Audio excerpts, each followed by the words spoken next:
Mary Griffin, ninth grade. The average kid produces about half a liter of saliva per day, according to the paper estimation of the total saliva volume produced per day in 5-year-old children, which I like to imagine was mailed to the archives of oral biology in a slightly sticky, dripping envelope. A 5-year-old probably produces proportionally less saliva than a larger adult.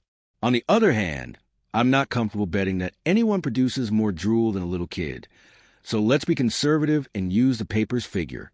If you're collecting your saliva, 1, you can't use it to eat. 2, you could get around this by chewing gum or something to get your body to produce extra saliva, or just by drinking liquid food or getting in 4. At the rate of 500 milliliters per day from the paper, it would take you about a year to fill a typical bathtub. A bathtub full of saliva is pretty gross, but that's not what you asked about. For some reason, I don't really want to know why, you asked about filling a pool. Let's imagine an Olympic-sized swimming pool, which is 25 meters by 50 meters. Depths vary, but we'll suppose this one is uniformly 4 feet deep, 3. So you can probably stand up in it. At 500 milliliters per day, it would take you 8,345 years to fill this pool.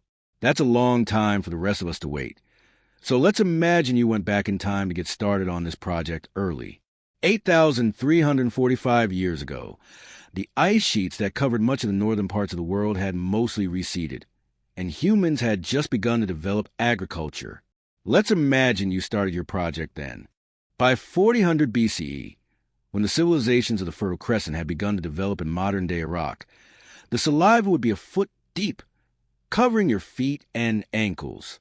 By 3200 BCE, when writing was first developed, the saliva would creep past your knees.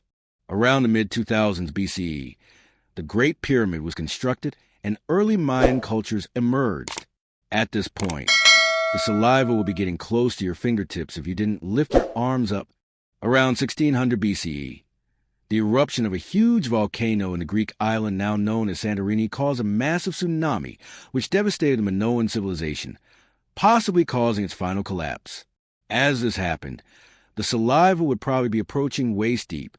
The saliva would continue to rise throughout the next 3 millennia of history, and by the time of Europe's Industrial Revolution, it would be chest deep, easily enough saliva to swim in.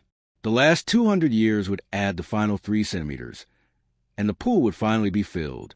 It would take a long time, sure, but it would all be worth it, because at the end of it all, you have an Olympic-sized swimming pool full of saliva. And isn't that, deep down, all any of us really want? For